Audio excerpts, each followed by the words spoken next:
everybody, welcome to another edition of the Library Marketing Show. I'm Angela Hursh from superlibrarymarketing.com, the website that helps you with your library marketing.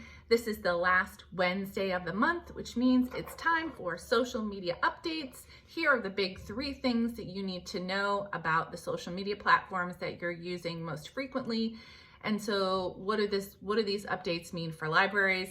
The story links for all 3 of these updates will be down in the description of this video. Up first, Instagram has announced that it's going to start offering us the option to save our Instagram stories as a draft while we're creating them. This is just a great thing for your workflow.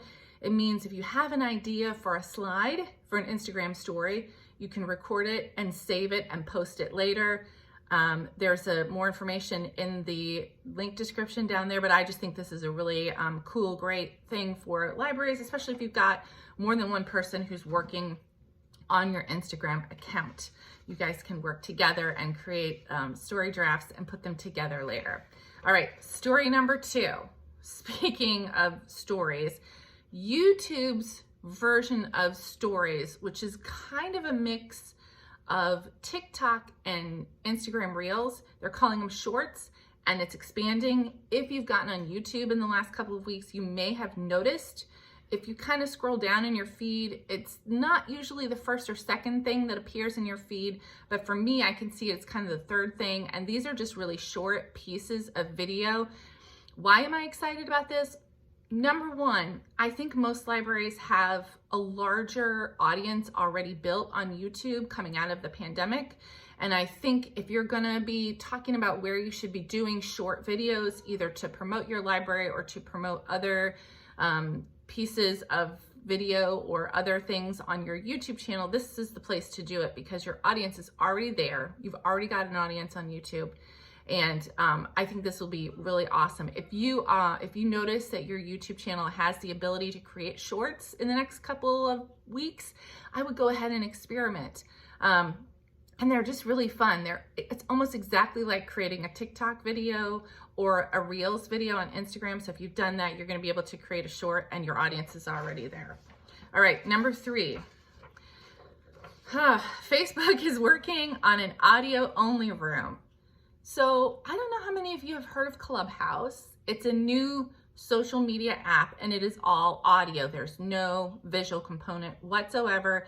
Basically, you go into a room and you talk with other people live in the room about various subjects. I've actually tried to start a library marketing Clubhouse room, but they've gotten so many requests to start rooms. They apparently haven't gotten to my request yet. I think it's been about 2 weeks since I put in the request and I still haven't been approved. So I think Facebook is trying to compete with Clubhouse. It's not really clear how successful Clubhouse is going to be in this space, but again, kind of like with YouTube, your audience is already built on Facebook. So if you're thinking about whether to start a Clubhouse account for your library and whether rooms is something in a Clubhouse that you should be doing, I sort of feel like go ahead and try it, but this might be a better option just because, again, your audience is there. So keep an eye out for this to become a real feature. I will put the link that talks about how this is going to work down in the description of the video.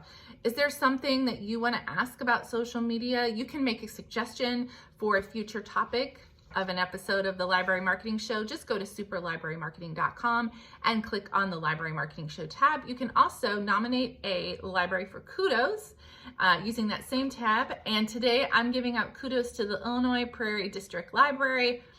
I learned this week that they have purchased the first story cube in the United States. A story cube is this like little mobile printer. It's kind of like a printer, fits on a desktop. And what happens is your patrons come up to the story cube and they make a couple of selections and it actually prints out a short story for them.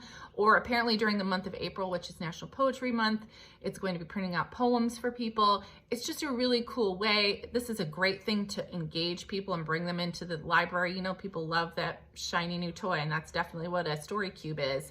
They apparently use this in other parts of the country.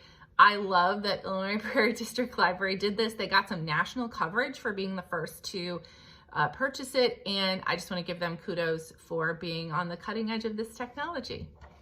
All right, that's all we have for this episode. Be sure to subscribe to this channel if you haven't already. Share these videos with other folks working in the library industry, and let me know what you think down in the comments. Thank you for watching, and I'll see you next time.